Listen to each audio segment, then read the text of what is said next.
I feel like this is a video that could potentially raise my blood pressure as I talk about these characters who are probably going to get me to feel pretty heated and pretty upset.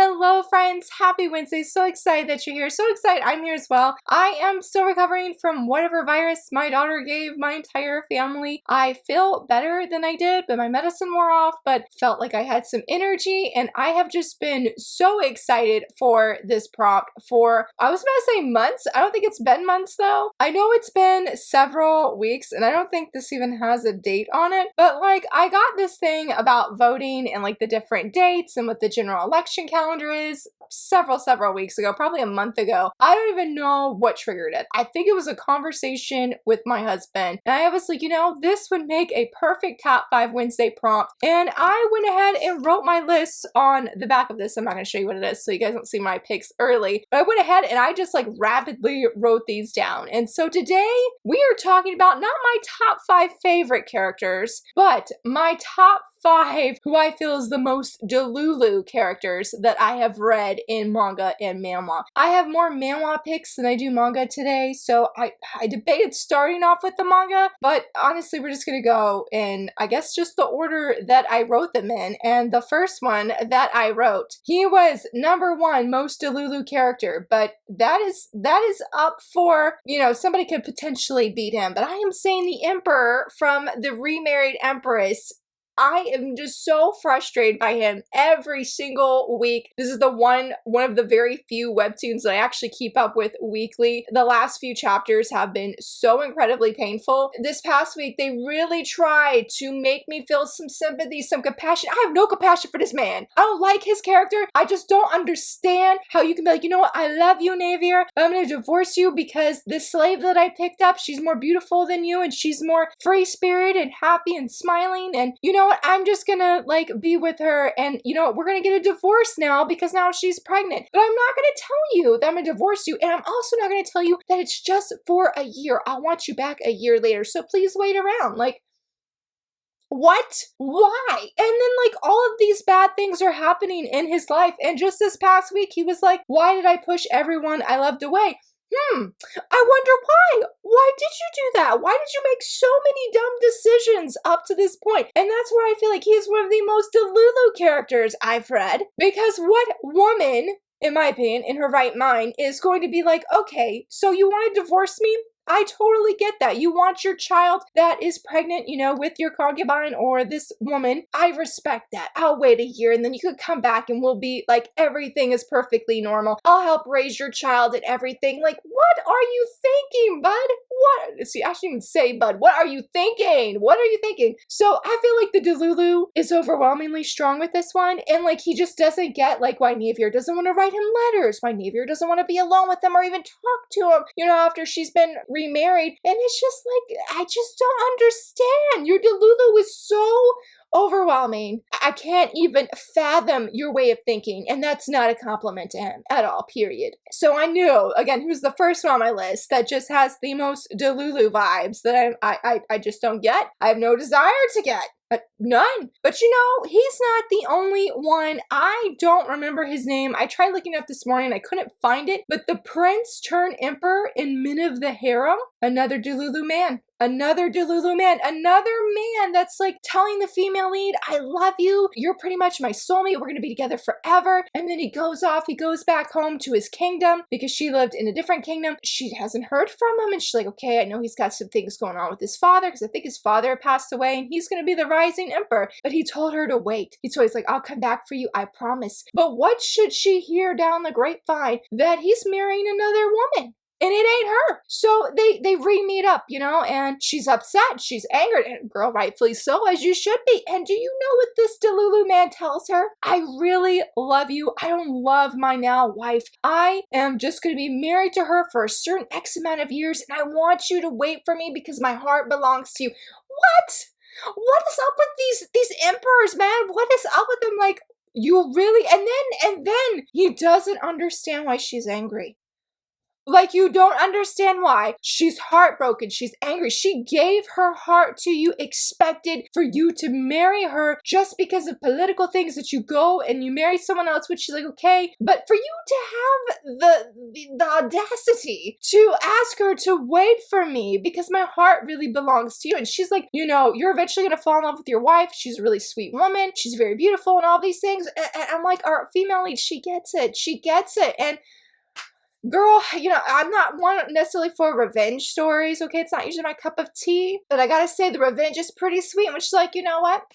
Okay, she goes back to her kingdom, and what does she do? She creates her own harem. And I said, girl, you go find your happiness away from this man, because I forgot exactly what it was. I have read, I feel like it will be roughly like the first volume. This is physically getting printed by Ice Press, by the way. That's actually why I tried this one. It's also by the same team that does The Remarried Empress. Very different stories though. Great female leads, love them both. But I commend her for when she's like, I'm gonna do what he's basically doing to me, in the sense where, I mean, he doesn't have a harem, but she decides to do that because I think it was like the previous kings, because her father is like unexpectedly assassinated. And so she rises to be the empress. It was like encouraged with previous emperors to get as many concubines as they can, you know, create their own harem, you know, to increase their political power. And she's like, well, why can't I do that? I can't do that because I'm a woman. And they're like, well, pretty much, you know. And she's like, no. And so her revenge is getting this harem. I forgot what it was. I can't say a spoiler that involves that emperor that she's getting payback to make her harem, but let's just say it is really good revenge. So I couldn't understand that guy either. The Delulu was strong, because I'm just like, why would you ask her to wait? You are a married man, and there's no guarantee ever with your position as an emperor that you're going to be able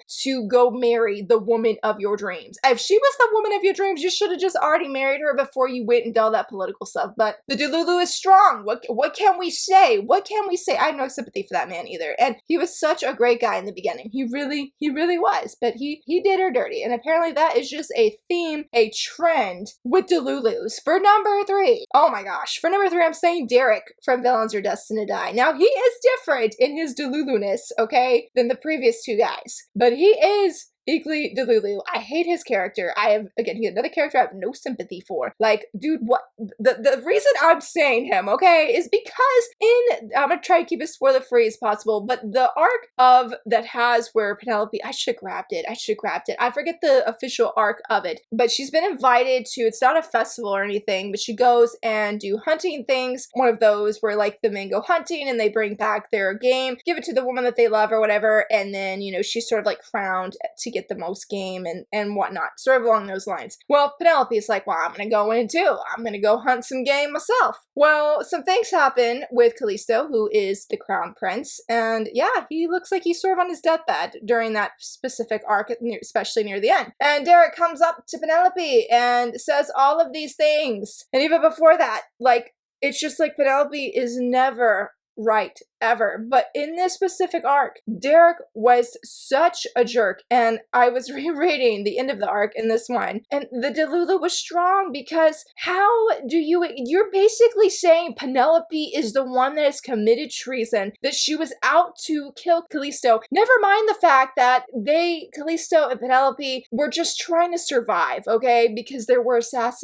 people trying to take out Callisto, and so they're just trying to survive. There was none of Penelope trying, like, you know, I'm gonna take Callisto out today. There was none of that. But Derek was like, no, that's what you're doing. And he's like basically forcing the words into her mouth, and she's thinking that she's in this jail cell. Oh, Derek has come. He's gonna hear my side of the story. No, he did not. And then even during the trial, he's trying to say my sister's not well. Don't believe the things she says. And it's like, then he gets mad at the end when like Penelope wants nothing to do with him. What did you expect? What were you expecting from Penelope? You accuse her basically of trying to commit murder. You don't believe her, and you're like, I'm wrong. But let me tell you something. I'm just like, There is nothing for you to tell her, Derek. There is nothing. There ain't a single thing. Any sympathizers with him, or I shouldn't say sympathizers, excuse me, that's offensive to any fans of him. You are incredible, because this dude is dirt trash. He is one of those characters that I'm like, you know, I need to just print out a picture of you, burn that bad boy, and throw it away. That's how much I hate his character. Never liked him from the get-go, but and that is just where the Delulu, bring it back to the prompt here, where the Delulu comes in my opinion, because he does these really unkind things to her and is such a jerk, but he's like, oh, Penelope should still love me. How? Why? Why should she still love you? Tell me why, Derek, because I ain't seeing it. I ain't seeing whatever you seeing through your Delulu lens. Like, please inform me, this little commenter person over here, because I don't get it. I don't get it. And even things I've seen with spoilers later on, like he always acts so shocked. And I'm just like, why are you shocked? Why are you shocked? Like, I don't know what he's expecting. I don't know what he's thinking. And it's just like, dude, you're supposed to be her brother, but you act the least brotherly towards her ever. Ever. I mean, he just sees her through such a negative lens, it feels like. And so I really don't like his character. And I feel like he's Delulu because he just doesn't, when he gets these consequences from his actions, it's like he doesn't expect that to be the consequence. I mean, are you expecting Penelope to be like, oh, I love you so much, Derek, you just accused me of wanting to kill Callisto, but that's okay. Like, why would you ever expect that? So, Delulu. That is all I can say. I feel like a ramble, went on a tangent about him because he's definitely one of my least favorite characters ever, period. But yeah, I feel like he's Delulu, especially in this arc where I just don't get it, y'all. I just don't get it. I just don't. Since I'm continuing the order that I have, technically that was what, number 3? That was our 3rd one. I'm gonna say my honorable mention, sticking my list so I don't get myself confused. This is definitely an honorable mention. I don't really feel this character is Delulu, but let me explain. I'm gonna say Yanagi from last game because poor buddy, I don't think he is actually Delulu, but I feel like because of our female lead here, because of how she's just, for a large portion of this series, we have 6 volumes that I think right now in English, she does not express herself the best. She's very straightforward and has like a more blanker expression, for the lack of a better terminology there. And so when she does things, he is like, I'm looking into this. I'm being Delulu.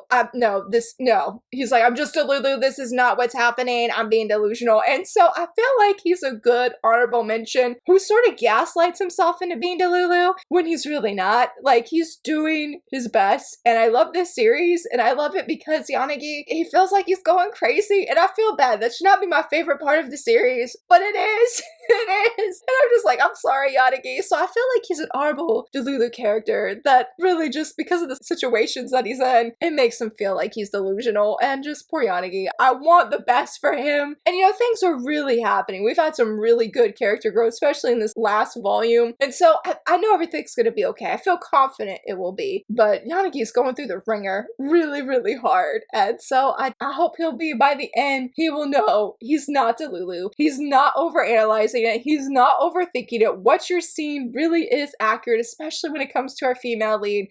You gotta be patient and you just gotta hang in there, buddy. You just gotta hang in there, Yanagi. And for number 4, my other manga pick, so I don't feel the heroine is Delulu. It's everybody around her that is Delulu, and I am saying Tear Moon Empire. So yeah, so her maid, I forget his name, but she calls him Glasses, but him, this guy right here who I don't like, Scion. And I'm so scared to say Abel because I love Prince Abel very much. He is one of my best boys in this series. But a lot of the things that people think about Mia is so inaccurate. And they're seeing her through this, I guess, like rose-tinted glasses. Because no, almost anything that she does is for herself. It is usually stemming from selfish reasons to avoid the guillotine that she knows, because this is not an isekai story. It is a time travel. At the beginning, we see Mia at the guillotine as a older teenager. I think actually she's almost an adult. She's like 19 or something. She dies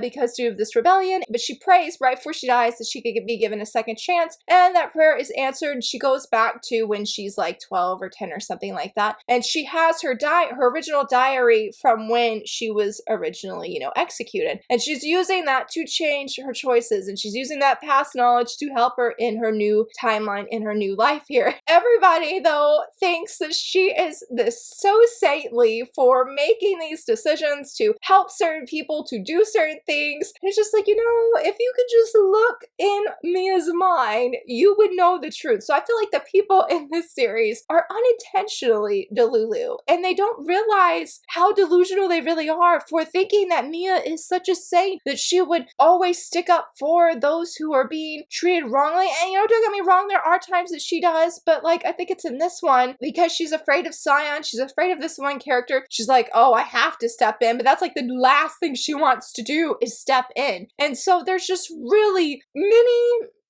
great funny moments because of the Delulu-ness in this series and how they're viewing Mia that creates a lot of humor. Though the very first time I read this, and I talked about my video review or first impression that I did, because I think I read volumes 1 and 2, that the first time I read it, I actually dropped it because I didn't like how Delulu everybody was acting about Mia. Like, no, you need to take off them rose-tinted glasses and you need to see how selfish Mia really is. But the second time I read it, I was able to just enjoy the ride, and actually you do see by like volume 5, I think we're on volume 5 or volume 4, you can see that she has grown. We have volume 5. We're on volume 5. But anyway, you can see that she has grown, that she has changed, that she's not as selfish as she was in the beginning, where she's purely thinking, I have to avoid the guillotine. That's the number one thing. And that's still her number one goal. But she's making friendships, and she is Delulu herself, she don't realize that she is falling in love here with Prince Abel. She don't realize it. She don't realize it, but it's there. It's there. I see the signs. Or maybe I'm being Delulu and I'm looking into it. I don't know, because that's a possibility too, y'all. That's a possibility. But she is changing. She's making genuine friendships, and I have really, really loved it. But in volume 5, where they're back home during summer break, and is his name Clark? Maybe his name's Clark. Him right here. He is definitely the most Delulu out of all of them. And I don't know. I don't think he will ever be not Delulu, but it's not the same way I've talked about the manhwa guys, because those guys, they're extreme. But you know, for number 5 here, yeah, we're number 5. We saved the best for last, I guess you could say. We're going to say the prince from Beware the Villainess. Now, I know I did talk about my reading wrap up and how Melissa's rage really influenced my own, and it took me some time to calm down, but y'all, Melissa's rage, 100% justified. 100%, more like 1,000,000% justified. The prince, oh my gosh, the prince, y'all, the prince. I was so angry, and if I read volume 2, like, please don't let him be on page, because he is engaged to Melissa, and Melissa has been reincarnated into this romance novel. She's read it before. She knows how it goes, and all the males are all trashy. At least right now, they're all horrible. I hate them all. So the dad's okay. The dad's all right. He could use some work, but he doesn't. I think he's probably Delulu himself. But this prince is definitely Delulu the most, because he is openly cheating on Melissa. I mean, right there in front of her, like to the point where I'm saying, like, the prince is with a woman in the room. He's like, hey, Melissa, why don't you come over and we hang out? And she comes, and what does she see? She sees them both half naked. And like, does he not expect her to get angry? And so when she gets angry, he's over there about to cry, acting like a sad puppy dog. It's like, what? Like, what? And, you know, and she's trying to figure out, like, why are you doing this? And like, let's break the engagement. He's like, no. He acts like a little kid. He acts like a little kid. And so the truth comes out that he thought that because Melissa loves him, that she would overlook all of his cheating ways because she loves him. The Delulu-ness. The Delulu-ness with this man. I don't remember which scene it was, if it was the one with the ashtray or if it's the one where she just had an atomic bomb blow up in her head. Because, I mean, how can you justify? And then he goes on to say, well, you smothered me. And she's like, oh, so because we acted like a couple, you know, the previous Melissa basically, because she's dealing with the fallout because the previous Melissa was head over heels for the prince. Don't know why. She had her own Delulu-ness, I guess you would say. But this current Melissa is like, we're done. We are done. There is no excuse. And that's what I was trying to say before. That he's like, well, you were smothering me. And, you know, and she's like, well, we were doing a couple of things. Have, like, snuggle up to him, give him, like, they're walking. And so they're sort of, like, hugging. And, you know, her wanting to see him and being happy to see him and be able to feed him and stuff like that. And he's just like, it was smothering. So I decided to go to another woman. Like, no. that gives no justification for your actions. And then when Melissa goes to explain this, and he's like, yeah, that's right. That's exactly right. Like, Melissa's in the wrong. What? No, she ain't. The Delulu with this man. And even with her brother, see if I can see a picture of him. I hated her brother as well. Like, his pretty face did nothing for me. And honestly, none of the pretty faces in this manhwa did anything for me, honestly. We did not meet this guy. So I've heard good things about him. So I just have to say in his defense, he probably ain't Team Delulu here, okay? He's probably a good guy. I don't know who he is. I think he's the guy that shows up at the very, very end. But yeah, going back to the brother though, oh my gosh. I don't understand them. They're so delusional. They see nothing wrong with their actions and then like offended when somebody has a problem. Like, what are you expecting? I don't know. I don't know what they're expecting. So yeah, Beware the Villainous, the prince. Honestly, probably all of the love interests except for this guy are probably seriously Delulu. I'm scared to meet the other two because you get a brief introduction of 4 of the guys. We've met 2 of the guys and surprisingly he was not in there. So the other 2, I'm like, they're probably just as delusional. They're probably just as delusional. And yeah, and apparently as this video goes to show, I have a massive issue with delusional male leads, especially in manhwa. Manga doesn't seem to be as bad, but give me Delulu male lead and a manhwa, and y'all, my blood pressure is going up. It's going up, but that is enough ranting, any more tangents, none of that, none of that. I would love to hear from you, friends. What are some Delulu characters or cast of characters that you know of? Let me know down below, and if you enjoyed this video, please give it a thumbs up and subscribe, and thank you so much for watching. Bye!